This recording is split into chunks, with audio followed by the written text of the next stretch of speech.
Hello everyone. तो आज हम लोग बात कर रहे हैं लेजर्स के बारे में। तो अगर मैं लेजर्स के बारे में बोलूं तो हम लोग आज की डेट में बहुत जगह लेजर्स यूज करते हैं हमारी डेली लाइफ में, या हम लोग कहीं ना कहीं किसी ना किसी कॉर्नर पे लेजर्स का पक्का इनकाउंटर करते हैं। दैट मीन्स लेजर हमारे लिए कहीं ना कहीं यूज टू चीज हो चुकी है।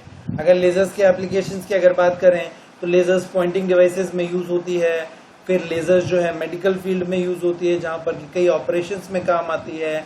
लेजर जो है एमिंग डिवाइसेस में काम आता है। लेजर्स जो है सरफेस की फ्लैटनेस के बारे में काम में आता है। लेजर्स इंडस्ट्रीज में काम में आता है जहां पर कि लेजर कटर्स जो होते हैं। तो लेजर्स की कुछ प्रॉपर्टीज जो होती है जो लेजर को बहुत ज्यादा यूजफुल बनाई जाती है। तो सबसे पहले क्वेश्चन ये उठता है कि लेजर में ऐसा स्पेशल क्या है कि लेजर जो है नॉर्मल लाइट सोर्स से कुछ स्पेशल है। अब ये जो क्वेश्चन है इसका आंसर हम लोग आगे देखेंगे। तो सबसे पहले हम लोग ये चीज देखते हैं कि एग्जैक्टली लेजर होती क्या है। तो अगर लेजर के बारे में बात करूं तो लेजर एक डिवाइस है जो कि क्या है, एटम्स या मॉलिक्यूल्स को स्टिमुलेट करती है। दैट मीन्स हायर लेवल पे ले जाती है, किसी भी एक पर्टिकुलर वेवलेंथ की जो लाइट है उसको एम्पलीफाई करती है और एक narrow beam of radiation produce करती है। ये एक लेजर डिवाइस की छोटी सी डेफिनेशन क्या जा सके हो सकती है। अब लेजर जो है, लेजर अपने आप में एक वर्ड नहीं है। Laser is an acronym. Acronym that means वो कई वर्ड से मिलके बना है। तो लेजर जो है टोटल 5 वर्ड से मिलके बना है। ये जो 5 वर्ड्स हैं अपने आप में कौन कौन से हैं? It is LASE&R, laser. तो अब ये 5 वर्ड्स कौन कौन से हैं ये हम लोग देखते हैं। तो सबसे पहला जो वर्ड है दैट इज L। तो L स्टैंड्स फॉर लाइट। दूसरा वर्ड आता है A। तो next word A that stands for amplification. Third word आता है हमारा S। जो S है it stands for stimulated. Next उसके बाद है E। E stands for emission. And उसके बाद लास्ट वर्ड जो है दैट इज R। जो R जो है इट इज रेडिएशन। तो अगर हम इस एक्रोनिम को देखें तो ये जो एक्रोनिम है या लेजर है, लेजर क्या है? It is L, that is light amplification by stimulated emission of radiation. तो it is the light amplification by stimulated emission of radiation. अब अगर ये जो पांचों के पांचों वर्ड है, इन पांचों वर्ड को बिल्कुल शॉर्ट में ब्रीफली अगर हम लोग देखना चाहें तो ये क्या होता है? तो हमारा ये जो पहला वर्ड है लाइट, इट इज क्या है? It is N form of electromagnetic radiation. इसके बाद नेक्स्ट इज एम्पलीफिकेशन। अगर एम्पलीफिकेशन की बात करें तो एम्पलीफिकेशन क्या होता है? किसी भी चीज का एम्पलीट्यूड या इंटेंसिटी बढ़ाने के लिए वर्ड यूज होता है एम्पलीफिकेशन। अब यहाँ पर हम लोग लाइट यूज कर रहे हैं तो यहाँ पर हम लोग लाइट के एम्पलीट्यूड या इंटेंसिटी को एम्पलीफाई या इंक्रीज करते हैं। नेक्स्ट वर्ड आता है स्टिमुलेटेड। अब स्टिमुलेटेड दैट मीन्स जो किसी चीज में चेंज लेके आती है, that is known as stimulated. Next is emission. अगर एमिशन की बात करें कि it is the production of something. And the last word is radiation. अब radiation is the emitted energy. जहां से भी एनर्जी एमिट हुई है वो प्रोपेगेट कर दी in the form of electromagnetic wave या इलेक्ट्रोमैग्नेटिक रेडिएशन। अब लेजर्स की हिस्ट्री के बारे में बात करते हैं। तो हिस्ट्री जो है it starts from the year 1917, जहां पर की जो स्टिमुलेटेड एब्जॉर्प्शन और एमिशन ऑफ लाइट जो है वो एल्बर्ट आइंस्टीन ने प्रपोज कर दी थी कि हम लोग जो है स्टिमुलेटेड एब्जॉर्प्शन या स्टिमुलेटेड एमिशन करवा सकते हैं। बट टिल द ईयर 1954 हमारे पास इतनी टेक्नोलॉजी नहीं थी कि हम उस चीज को प्रैक्टिकली पॉसिबल कर सके। तो इन द ईयर 1954 में चार्ल्स टाउनसेंड स्कैवलोव ने फर्स्ट मेजर प्रोड्यूस की थी एंड इन्हीं को इन द ईयर 1964 में नोबेल प्राइज मिला था। अभी जो मेजर है it is the ancestral form of laser. यहाँ पर की जहां पर हमने लेजर की बात की थी, यहाँ पर लेजर जो है L स्टैंड्स फॉर लाइट, यहाँ पर M स्टैंड्स फॉर माइक्रोवेव, क्योंकि इनिशियली हम लोग लाइट को एम्पलीफाई नहीं माइक्रोवेव्स को एम्पलीफाई कर पाए थे। फिर इन द ईयर 1960 में थियोडोर मेमेन ने उन्होंने पहली लेजर को डेमोन्स्ट्रेट किया था and the first laser was ruby laser.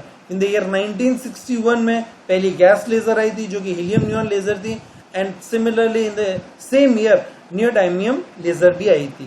Then उसके बाद नेक्स्ट 62 में फर्स्ट सेमीकंडक्टर लेजर आई थी, एंड देन उसके बाद सीरीज ऑफ लेजर्स प्रोड्यूस हुई थी, एंड 1963 में CO2 लेजर हुई थी जो कि इंफ्रारेड रेंज में आती है। अब हिस्ट्री से आगे बढ़े तो सबसे मेजर क्वेश्चन ये उठता है कि लेजर को ऐसी क्या चीज है जो कि स्पेशल बनाती है। वैसे तो laser it is an light source. Similarly बाकी लाइट सोर्सेज जो है हमारे पास, बल्ब हो गए, ट्यूबलाइट्स हो गई, हेडलाइट्स हो गई, इमरजेंसी लाइट्स हो गई, सन हो गया, ये सारे जो सोर्सेज हैं ये भी तो लाइट सोर्स हैं, बट लेजर इतना स्पेशल क्यों है, इतनी स्पेशल क्यों है? उसके पीछे लेजर के कुछ कैरेक्टरिस्टिक्स हैं। दैट मीन्स लेजर के टोटल 4 कैरेक्टरिस्टिक्स हैं जो कि लेजर को स्पेशल बनाती है नॉर्मल लाइट सोर्स से। अब ये जो 4 कैरेक्टरिस्टिक्स हैं उसमें जो पहला कैरेक्टरिस्टिक है दैट इज कि लेजर जो है इट इज हाईली डायरेक्शनल। ये कैसे होती है हम आगे देखेंगे, पहले 4 कैरेक्टरिस्टिक्स के बारे में बात करते हैं। अब उसमें दूसरा कैरेक्टरिस्टिक आ जाता है it is highly monochromatic. Third की बात करें it is highly intense, and the last characteristic is it is highly coherent. अब एक एक करके सारे के सारे कैरेक्टरिस्टिक के बारे में बात करते हैं। तो सबसे पहला कैरेक्टरिस्टिक आता है इट इज हाईली डायरेक्शनल। अगर मैं इसके लिटरल मीनिंग के बारे में के ऊपर जाऊं तो डायरेक्शनल मतलब it moves in a single direction, वो सिर्फ और सिर्फ एक डायरेक्शन में ही जाती है, कहीं दूसरी डायरेक्शंस में स्प्रेड नहीं होते। अब जैसे कि हम लोग यहाँ पर राइट हैंड साइड में फिगर देख सकते हैं दीज आर इनकैंडेसेंट बल्ब्स या नॉर्मल सोर्सेज जो है, जहां पर जो लाइट है, light is travelling in all the direction, all possible direction, ऊपर नीचे लेफ्ट राइट, जो डायरेक्शन पॉसिबल है वहां पर मूव कर रही है। But in the case of lasers अगर मैं टुवर्ड्स पॉजिटिव एक्स एक्सिस के बारे में बात करूं तो ये सिर्फ और सिर्फ पॉजिटिव एक्स एक्सिस में ही जाएगी। तो दैट मीन्स लेजर जब भी प्रोपेगेट करती है, मूव करती है या ट्रेवल करती है, एक बहुत ही नैरो बीम के फॉर्म में ट्रेवल करती है एंड एक सिंगल डायरेक्शन में ही जाती है। एंड उसके डाइवर्जेंस की बात करें तो divergence is very very less, and बोल सकते हैं मैक्सिमम टू मैक्सिमम 5 डिग्रीज का डाइवर्जेंस आता है and not more than that, इतना ही। और बात करें कि हमारे नॉर्मल बल्ब्स, हेडलाइट्स हैं, ज्यादा से ज्यादा कुछ डिस्टेंस तक ही देखे जा सकते हैं, बट लेजर जो है it can travel to many kilometres. तो ये था डायरेक्शनलिटी। और ये जो डाइवर्जेंस है, डाइवर्जेंस जो है, डाइवर्जेंस एक फॉर्मूले से दिया हुआ है। Formula is d2 minus d1 divided by s2 minus s1। अब ये जो d2 एंड d1 है, these are the diameters of the laser spots at the distance s2 and s1। अगर लेजर किसी एक पर्टिकुलर डिस्टेंस d1 पे है तो वहां पर डायमीटर ऑफ द स्पॉट, और जब सेम लेजर किसी दूसरे डिस्टेंस पे जाती है d2 पे तो क्या है कि वो स्पॉट जो है ज्यादा हो जाता है। जैसे हम टॉर्च के अगर बारे में बात देखें तो जैसे जैसे हम दूर जाते हैं तो वो जो सर्कल बनता है, सर्कल बड़ा हो जाता है। सिमिलरली लेजर के केस में भी होता है, but diameter of the spot जो है वो बहुत माइन्यूट चेंज आता है उस डायमीटर में, अदरवाइज बहुत ज्यादा यूनिडायरेक्शनल होती है। नेक्स्ट सेकंड कैरेक्टरिस्टिक्स की बात करें तो सेकंड कैरेक्टरिस्टिक है इट इज हाईली मोनोक्रोमैटिक। अगर ये जो वर्ड है मोनोक्रोमैटिक, मोनोक्रोमैटिक के बारे में बात करें तो monochromatic that mean it consist of a single wavelength. तो अगर नॉर्मल लाइट को मोनोक्रोमैटिक या हम लोग लेजर लाइट से कंपेयर करें तो नॉर्मल लाइट जो है इट इज पॉलीक्रोमैटिक। अगर मैं बल्ब की बात करूं, ट्यूबलाइट की बात करूं, कोई भी हेडलाइट की बात करूं या सन की बात करूं, ये जितने भी सोर्सेज हैं they are polychromatic. They have all of the wavelengths, that is all of the colors। But अगर मैं बात करूं कि जो लेजर है उसमें सिर्फ और सिर्फ एक सिंगल वेवलेंथ ही होती है, एंड उसका जो वेवलेंथ स्प्रेड है that means change in wavelength जो है that is nearly equals to 0.001 nanometres. तो it is clear that laser radiation is highly monochromatic. Third characteristic is highly intense. Intense that means intensity. अब intensity के बारे में हम लोग ऑलरेडी जानते हैं कि पहले हम लोग इंटेंसिटी से बात करते हैं कि ये कोई भी एक वेव है, अगर अब इनिशियली या बेसिकली लेजर में क्या हो रहा है, एम्पलीफिकेशन ऑफ लाइट, और अगर लाइट के बारे में बात करें तो light travels in the form of electromagnetic radiation.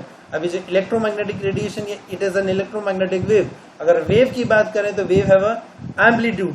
अब एम्पलीट्यूड को एम्पलीफाई कर रहे हैं तो amplified form of amplitude is intensity.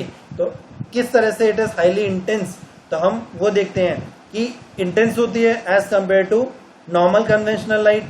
अब कंपैरिजन की अगर बात करूं तो अगर हमारे पास 1 मिलीवॉट हीलियम नियॉन लेजर है, वो हाईली इंटेंस होती है as compare to the sun's intensity.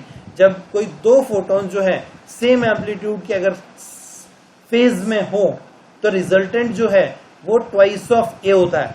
That means A plus A is twice of A. तो और अगर इंटेंसिटी की बात करें, हम ऑलरेडी जानते हैं कि intensity is the square of the amplitude. तो एम्पलीट्यूड हमारा 2a है, तो इंटेंसिटी टोटल हमारे पास क्या हो गई, it is square of the 2a is 4a square. तो टोटल इंटेंसिटी 4a स्क्वायर हो जाएगी। अगर अब यहां पर तो हम लोग ने सिर्फ 2 फोटॉन्स की बात करें, if we have number of photons and those photons are in phase with each other, वो सारे के सारे एक दूसरे के फेज में है, तो जो रिजल्टेंट एम्पलीट्यूड है वो Na हो जाएगा, और रिजल्टेंट इंटेंसिटी है it is square of the Na, it is n square a square. तो जैसे जैसे नंबर ऑफ वेव्स या नंबर ऑफ फोटॉन्स इंक्रीज होगी, वैसे वैसे स्क्वायर के फॉर्म में इंटेंसिटी इंक्रीज होगी। तो हम बोल सकते हैं कि नॉर्मल लेजर लाइट में सारे के सारी वेव जो है वो फेज में होती है, इसीलिए एम्पलीट्यूड डायरेक्ट स्क्वायर हो जाता है एंड उसकी इंटेंसिटी बहुत ज्यादा शूट अप हो जाती है। नेक्स्ट बात करें, fourth characteristic is highly coherent. अगर कोहेरेंट की बात करें तो दैट मीन्स कि जो वेव है, वेव हमेशा फेज में रहती है दूसरी वेव के साथ over a period of time, space और डिस्टेंस, कि हमेशा वो इन फेज ही चलती है। अगर राइट हैंड साइड में अगर डायग्राम देखें तो ये जितनी टोटल 5 वेव जो चल रही हैं, सबका सब सारी की सारी जो वेव्स हैं, इन सबका फेज जो है सेम है। इनका क्रेस्ट के साथ मिल रहा है, ट्रफ के साथ, अगेन क्रेस्ट के साथ, और लास्ट में अगर देखें तो भी ट्रफ के साथ एंड क्रेस्ट के साथ ही मैच कर रहा है। That means these waves are coherent waves. अब कोहेरेंस की बात करें तो there are basically two type of coherence, एक temporal coherence and the second one is spatial coherence. अब लेजर लाइट जो है, laser light comprised of both the coherence, it have the temporal coherence and it also have the spatial coherence. अब सबसे पहले हम लोग अगर बात करें टेम्पोरल कोहेरेंस की, तो जो टेम्पोरल कोहेरेंस है उसको हम लोग लॉन्गिट्यूडनल कोहेरेंस भी बोलते हैं। तो कोरिलेशन है एम्पलीट्यूड और फेज का at one point on the wave train with respect to the another point on the same wave train, then the wave is said to be temporal coherent. That means दोनों के बीच में correlation है, एक point पे wave के and दूसरे point पे wave के, and the time is same, that is temporal coherence. and इसी के पैरेलल दूसरा अगर स्पेशियल कोहेरेंस की बात करूं तो यहाँ पर एम्पलीट्यूड एंड फेज के बीच में कोरिलेशन है, but at one point on the wave train with respect to another point on the second wave, then the wave is said to be spatially coherent. That mean space में coherent है। तो ये हमारा चौथा characteristics था किसका, laser का। अब ये तो 4 कैरेक्टरिस्टिक्स ऐसे थे जो कि लेजर को स्पेशल बनाते हैं। अब आगे बढ़ते हैं कि लेजर किस तरह से काम करती है। तो हम लोग देते हैं वर्किंग ऑफ अ लेजर। तो अगर वर्किंग ऑफ अ लेजर की अगर बात करें तो वर्किंग में बेसिकली 2 प्रोसेस ऐसे इंपॉर्टेंट प्रोसेस हैं जिसके बिना लेजर काम नहीं कर सकती। तो सबसे पहला प्रोसेस जो है that is known as absorption. अब दूसरा जो प्रोसेस है it is known as emission. अब ये जो एमिशन होता है वर्किंग ऑफ लेजर में, एमिशन भी अगेन 2 टाइप के होते हैं। जो पहला एमिशन होता है that is spontaneous emission and उसके बाद नेक्स्ट होता है इट इज स्टिमुलेटेड एमिशन। अब बात करते हैं सबसे पहले हम लोग एब्जॉर्प्शन की। अब एब्जॉर्प्शन की अगर बात करें तो एब्जॉर्प्शन एक ऐसा प्रोसेस है जिससे कि सारे के सारे जो एटम्स हैं अपने ग्राउंड स्टेट में बैठे हैं वो एनर्जी एब्जॉर्ब करेंगे by some external source and वो एनर्जी एब्जॉर्ब करने के बाद फर्स्ट एक्साइटेड स्टेट और हायर एनर्जी स्टेट में चले जाते हैं। तो अब ऑब्वियसली हमको पता है कि जो भी एटम्स हैं नॉर्मल केस में इक्विलिब्रियम कंडीशन में सारे के सारे ग्राउंड लेवल पे बैठे रहते हैं। तो अगर हम लोग कंसिडर किए करें कि हमारे पास दो एनर्जी लेवल्स हैं, द फर्स्ट एनर्जी लेवल या ground energy level is E1 and the second first excited level, the second energy level is E2।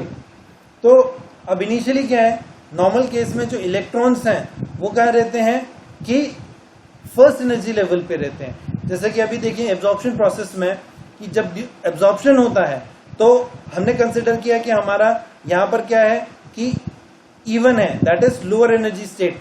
फिर नेक्स्ट हमारे पास हायर एनर्जी स्टेट E2 आ गया। अब नॉर्मल केस में जो एटम है या एटम्स है इन अ सिस्टम वो नॉर्मल स्टेट में लोअर एनर्जी स्टेट में बैठा रहता है। अब ये क्या हुआ कि बाहर से हम लोगों ने इंसिडेंट एनर्जी प्रोवाइड की या किसी भी फॉर्म में उसको इन द फॉर्म ऑफ हीट और लाइट एनर्जी मिली। तो ये जो एटम है ये एटम क्या करेगा, ये अपने लोअर एनर्जी स्टेट को छोड़ के एक्साइटेड स्टेट में जाएगा। और इसी को हम लोग एब्जॉर्प्शन के बाद देख सकते हैं कि हमारा जो फर्स्ट लोअर एनर्जी स्टेट था, सेकेंड हायर एनर्जी स्टेट है एंड देन एटम क्या है लोअर एनर्जी स्टेट से हायर एनर्जी स्टेट पे जंप कर गया। This process is known as absorption process. अब नेक्स्ट आ जाता है हमारा स्पॉन्टेनियस एमिशन। अब अगर लिटरल मीनिंग पे जाएं तो spontaneous that means automatically something is emitted out, this is known as spontaneous emission. अब इसमें क्या होता है कि नॉर्मल केस में कि हमारे पास लोअर एनर्जी स्टेट है। अब जब इमिशन की बात हो रही है तो इमिशन हमेशा फर्स्ट एनर्जी स्टेट या हायर एनर्जी स्टेट से होता है। E1 जो है लोअर एनर्जी स्टेट है, E1 से नेक्स्ट हमारे पास सेकेंड है हायर एनर्जी स्टेट, और एक एटम ये नंबर ऑफ एटम्स है वो हायर एनर्जी स्टेट पे बैठे हुए हैं। अब नॉर्मल केस में जो हायर एनर्जी स्टेट में एब्जॉर्प्शन के बाद जो भी एटम जाता है वो हायर एनर्जी स्टेट में 10⁻⁷ to -8 सेकेंड के लिए वो उस स्टेट पे रुकता है, स्टे करता है। क्यों? क्योंकि वो इसकी एक्साइटेड स्टेट है। बट हमने क्या है उसको बाहर से एक्सटर्नल एनर्जी प्रोवाइड करके उसको एक्साइटेड स्टेट पे भेजा है। तो वो वहां पर हमेशा के लिए नहीं रहेगा, वो क्या करेगा अपने नॉर्मल या ग्राउंड स्टेट में आने की कोशिश करेगा। तो वो वहां पर 10⁻⁷ to -8 सेकेंड के लिए रुकता है एंड उसके बाद वापस वो अपनी ग्राउंड स्टेट पे आता है।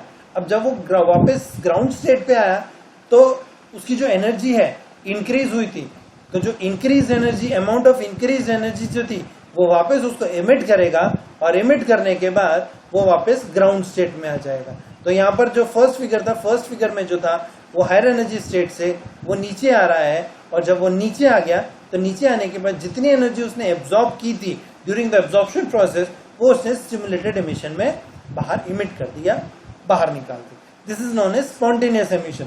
अब इसको स्पेशली स्पॉन्टेनियस इसलिए बोलते हैं क्योंकि जब वो हायर एनर्जी स्टेट पे बैठा हुआ एटम, तो उस एटम को हम लोगों ने बाहर से कुछ एनर्जी प्रोवाइड या उसको टेंड नहीं किया कि वो अपनी नॉर्मल एनर्जी स्टेट में आए, ऑटोमेटिकली 10⁻⁷ to -8 सेकेंड में वो स्पॉन्टेनियसली डिके होकर लोअर स्टेट में आ गया। इसके बाद नेक्स्ट टाइप ऑफ एमिशन जो होता है that is known as stimulated emission. अब स्टिमुलेटेड एमिशन की बात करें तो जो वर्ड जो है स्टिमुलेटेड हम लोगों ने देख लिया कि बाय द एक्सटर्नल फैक्टर एक प्रोसेस जो है स्टार्ट होता है, ये चेंज होता है। तो उस एक्सटर्नल फैक्टर से जो भी इमिशन हो रहा है that is known as stimulated emission. अब हम डायरेक्ट डायग्रामेटिकली देखते हैं।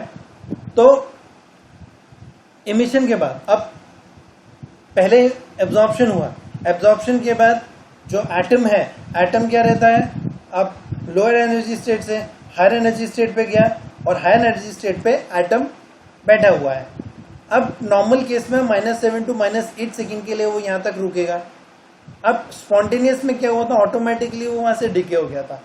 बट हम लोग क्या कर सकते हैं, बाहर से एक एक्सटर्नल एनर्जी सोर्स दे सकते हैं जो क्या करेगा, इस एटम को टेंड करेगा कि वो अपने हायर एनर्जी स्टेट छोड़ के वापस लोअर एनर्जी स्टेट में आए।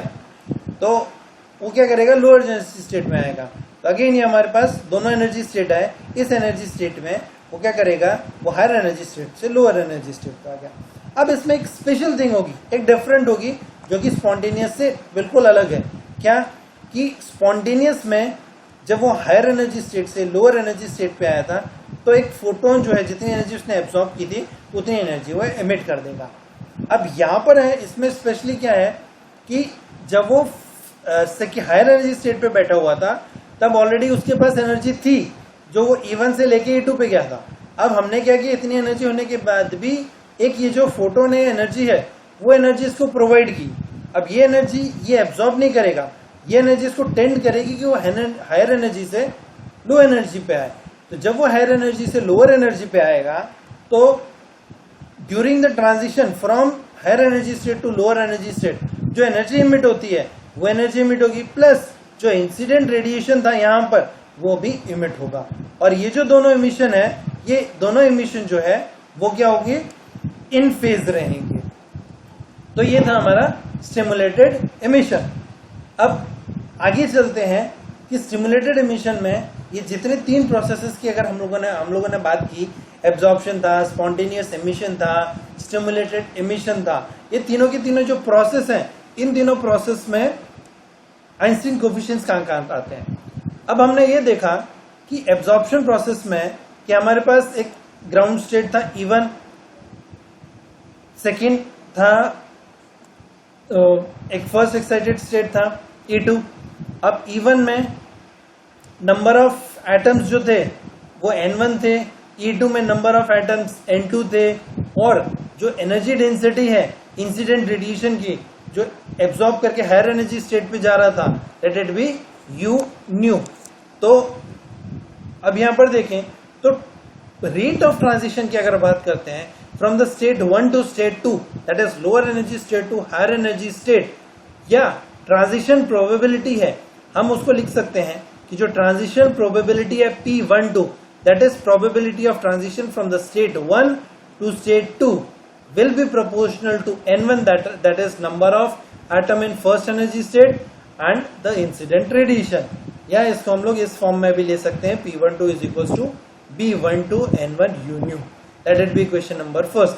यहाँ पर ये जो B12 है, it is proportionality constant and it is known as Einstein coefficient for absorption of radiation। Next इसके बाद सेकंड था हमारा स्पॉन्टेनियस एमिशन। अब स्पॉन्टेनियस एमिशन में सेम चीजें आती हैं कि हमारे पास E1 था first energy state lower energy state, E2 था सेकंड या first excited energy state, N1 था फर्स्ट एनर्जी स्टेट में एटम्स, N2 था फर्स्ट एक्साइटेड स्टेट में एटम्स।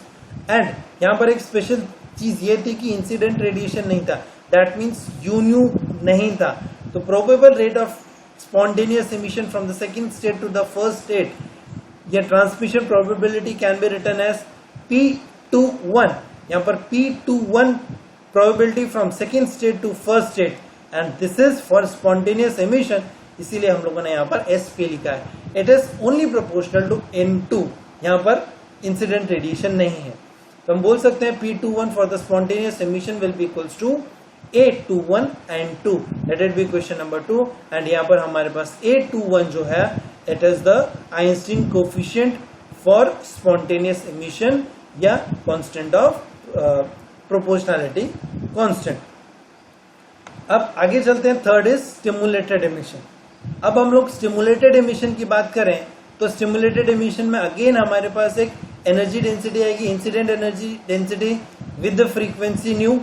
अब ये जो एनर्जी डेंसिटी है, इस एनर्जी डेंसिटी ने हायर स्टेट पे जो बैठा हुआ एटम है उसको टेंड किया था कि वो लोअर एनर्जी स्टेट पे है। तो अगेन स्टिमुलेटेड एमिशन का probable rate from state 2 to 1 या ट्रांसमिशन प्रोबेबिलिटी है, it can be written as probability transition from second state to first state for stimulated emission, इसीलिए हम लोगों ने ST लिखा हुआ है, will be proportional to N2, that is number of atoms in the first excited state, and U nu, that is the energy density, तो it will be equals to B21 into u nu, that would be question number 3rd। And यहाँ पर B21 है, it is proportionality constant और the Einstein coefficient for stimulated emission. अब ये जो Einstein coefficient है, इनके बीच में रिलेशनशिप क्या है कि किस तरह से आपस में रिलेटेड है। अब अगर हम लोग नॉर्मल केस की बात करें तो नॉर्मल केस में हम बोल सकते हैं कि हमारे पास एक इक्विलिब्रियम कंडीशन है, थर्मल इक्विलिब्रियम है एट द टेम्परेचर T, और जो रेडिएशन है उसकी फ्रीक्वेंसी न्यू है एंड एनर्जी डेंसिटी है u new. N1 and N2 number of atoms है इन द स्टेट 1 and 2। तो किसी भी इंस्टेंट पे हम ये बोल सकते हैं कि थर्मल इक्विलिब्रियम पे absorption probability will be equals to emission probability, कि जितनी अमाउंट ऑफ एनर्जी एब्जॉर्ब होगी उतनी ही अमाउंट ऑफ एनर्जी रिलीज होगी या इमिट होगी। तो हम बोल सकते हैं कि absorption will be equals to emission. अब इमिशन भी हमारे पास दो टाइप के हैं, that is spontaneous emission plus stimulated emission. अब यहाँ पर हमने बोला कि प्रोबेबिलिटी है, तो एब्जॉर्प्शन प्रोबेबिलिटी सब्स्टिट्यूट की फ्रॉम इक्वेशन फर्स्ट, स्पॉन्टेनियस की फ्रॉम इक्वेशन 2 एंड स्टिमुलेटेड की फ्रॉम द इक्वेशन 3rd। तो हमारे पास ये आया absorption probability will be equals to spontaneous probability from for emission and stimulated emission। तो अब यहाँ पर हम लोगों ने आइंस्टीन कोफिशिएंट है या प्रोबेबिलिटी की वैल्यू सब्स्टिट्यूट कर दी। P12 है from equation first, P21 for spontaneous from equation 2 and P21 for stimulated from equation number 3rd। अब ये इक्वेशन हम लोगों ने सब्स्टिट्यूट की। अब यहाँ पर हमारे पास राइट हैंड साइड में हम लोगों ने क्या किया कि राइट हैंड साइड से ये जो सेकेंड पोर्शन है B21 into u nu, इसको उठा के हम लोगों ने लेफ्ट हैंड साइड लेके चले गए। तो ये जो ये पूरा का पूरा पोर्शन जब लेफ्ट हैंड साइड में चलाया गया, ये एज इट इज आ गया, ये वाला पोर्शन इधर राइट हैंड साइड से लेफ्ट हैंड साइड में आ गया माइनस में, एंड दिस इज N2A21। अब क्या किया कि हम लोगों ने यहां पर इन दोनों से लेफ्ट हैंड साइड में जो है इन दोनों से u nu कॉमन निकाला। जब u nu कॉमन निकाला तो अंदर B12 एंड N1 बचा minus of B21 and N2 यहाँ पर बचा, u nu कॉमन आ गया and right hand side as it is आ गया। अब यहाँ से ये वाला जो पोर्शन है इसको उठा के हम लोगों ने लेफ्ट हैंड साइड ले गए हम लोग। तो जब लेफ्ट हैंड साइड लेके गए तो this is N2A21 divided by left hand side में ये पूरा का पूरा पोर्शन डिवीजन में आ गया। अब यहाँ पर थोड़ा सा सिंप्लीफिकेशन किया। अब सिंप्लीफिकेशन में क्या किया हम लोगों ने, न्यूमरेटर एंड डिनोमिनेटर को N2 से डिवाइड किया। अब जब हम लोग यहाँ पर ऊपर टॉप में न्यूमरेटर को N2 से डिवाइड करेंगे तो हमारे पास सिर्फ A21 बचेगा, एंड यहाँ पर करेंगे डिनोमिनेटर में तो B12 N1 divided by N2 and B21 multiplied by N2 divided by N2 is 1। तो हमारे पास A21 B12 N1 bye N2 and N2 यहाँ पर कैंसिल आउट हो जाएगा। अब क्या किया कि हम लोगों ने यहां से डिनोमिनेटर में से B21 कॉमन बाहर निकाला। अब डिनोमिनेटर से जब हम लोगों ने B21 कॉमन निकाला तो लेफ्ट हैंड साइड में B21 है नहीं, तो यहाँ पर डिनोमिनेटर में B21 आ जाएगा और B21 यहाँ से कॉमन निकल जाएगा बाहर, तो यहाँ -1 आ जाएगा। तो जो इक्वेशन है डिनोमिनेटर में वो बचेगी B21 into B12 divided by B21 and N1 upon N2 as it is minus of 1. Let it be equation number 4th। अब ये इक्वेशन आई। अब इस इक्वेशन से हम लोग आगे कंटिन्यू होते हैं। अब इसको हम लोगों ने क्या किया कि ये आ गया हमारे पास इक्वेशन। अब इस इक्वेशन को हमने क्या किया कि Boltzmann law for distribution of atoms लगाया। अब बोल्ट्जमैन डिस्ट्रीब्यूशन लॉ लगाया तो उसमें हम लोगों ने अज्यूम किया N0 जो है नंबर ऑफ एटम्स है per unit volume in ground state, तो number of atoms per unit volume in excited energy state E जो है it is given by N is equals to per unit volume in excited state will be equals to N0 E raise to power capital E divided by KT। यहाँ पर E excited state, N excited state और K Boltzmann constant and T is temperature in kelvin. अब हम लोगों ने assume किया अगर N1 और N2, यहाँ पर N जो था पर unit volume number of atoms थे, N1 number of atoms in the state energy E1 and N2 है number of atoms in the energy state E2। तो हम बोल सकते हैं कि N1 जो है it will be equals to N0 E raise to power E1 by KT। Similarly N2 will be equals to N0 E raise to power E2 divided by KT। अब इन दोनों को डिवाइड किया तो N1 डिवाइडेड बाय N2 जो हो जाएगा, इन दोनों को डिवाइड करेंगे तो N0 से N0 कैंसिल आउट हो जाएगा।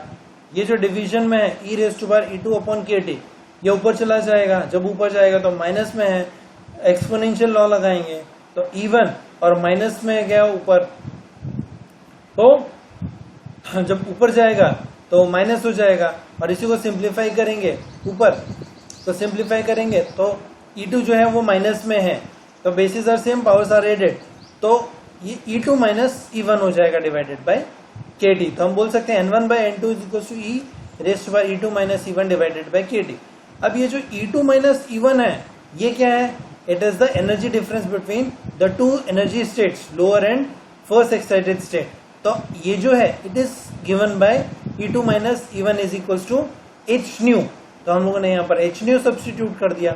अब ये जो N1 डिवाइडेड बाय N2 की value I e⁻h nu divided by KT, ये हम लोगों ने सब्स्टिट्यूट की इक्वेशन नंबर 5 में। ये जो हमारी इक्वेशन नंबर 5 थी वो यहाँ पर आ गई। इस इक्वेशन में हम लोगों ने N1 डिवाइडेड बाय N2 यहाँ पर सब्स्टिट्यूट कर दिया, तो A21 B21 B1 upon B2 as it is minus of 1 as it is, यहाँ पर डिवाइडेड यहाँ पर आ जाएगा e⁻h nu divided by KT। ये आ गया हमारे पास इक्वेशन जब हम लोगों ने वैल्यू सब्स्टिट्यूट की N2 डिवाइडेड बाय N1 यहाँ पर।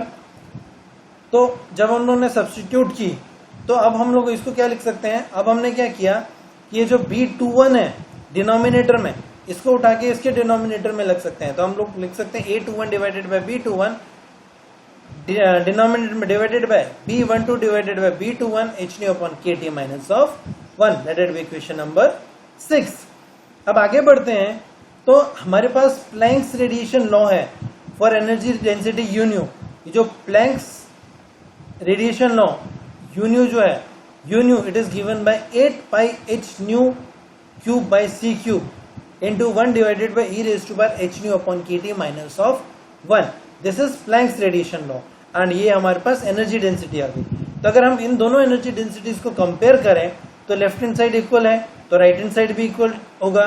तो राइट हैंड साइड इक्वल होगा तो न्यूमरेटर के बराबर होगा और डिनोमिनेटर को डिनोमिनेटर से कंपेयर कर सकते हैं। तो हम ये जो दोनों है इन दोनों को कंपेयर करें तो हम कंपेयर कर सकते हैं A21 divided by B21 will be equals to 8πh nu cube by c cube, ये न्यूमरेटर आ गया।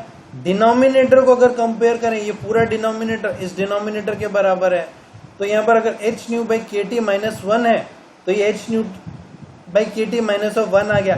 अब B12 डिवाइडेड बाई B21 यहाँ पर हम इसको 1 ले सकते हैं। तो इन दोनों से हम लोगों ने ये कंक्लूड किया कि A21 divided by B21 is equal to 8πh nu cube by c cube. अब इसके बाद सेकंड था B12 divided by B21 is equals to 1, या हम लिख सकते हैं B12 is equals to B21। That means absorption will be absorption from the state 1 to 2 will be equals to the rate of emission, spontaneous emission from rate 2 to 1, sorry stimulated emission from 2 to 1। And ये जो हमारे पास equation number 8 है, इससे हम ये देखते हैं कि न्यूमरेटर में A21 है, that means the probability of spontaneous emission it is proportional to, ये जो लेफ्ट हैंड साइड में जो रेशियो है is proportional to nu cube. That means कि अगर फ्रीक्वेंसी इंक्रीज होती है, हायर फ्रीक्वेंसी पे अगर हम लोग जाते हैं तो probability of this spontaneous emission will increase, तो it will become difficult to produce laser light at higher frequency. क्यों? क्योंकि वहां पर क्या होगा, स्पॉन्टेनियस एमिशन डोमिनेट करेगा स्टिमुलेटेड एमिशन को, बल्कि हमको स्टिमुलेटेड एमिशन चाहिए, it should dominate on spontaneous emission. और ये बोल सकते हैं कि ये है और जो है नेक्स्ट की जो कोएफिशिएंट ऑफ एब्जॉर्प्शन एमिशन है दोनों के दोनों बराबर हैं। तो ये था हमारा बेसिक थ्योरी लेजर के बारे में। अब ये जो बेसिक थ्योरी थी, इस बेसिक थ्योरी को हम लोग आगे जो पढ़ाएंगे नेक्स्ट लेक्चर में पढ़ाएंगे कि किस तरह से लेजर जो है, लेजर डिवाइस जो है वो किस तरह से फॉर्म होती है एंड उसके पीछे और आगे कौन कौन से थ्योरीज है। Thank you.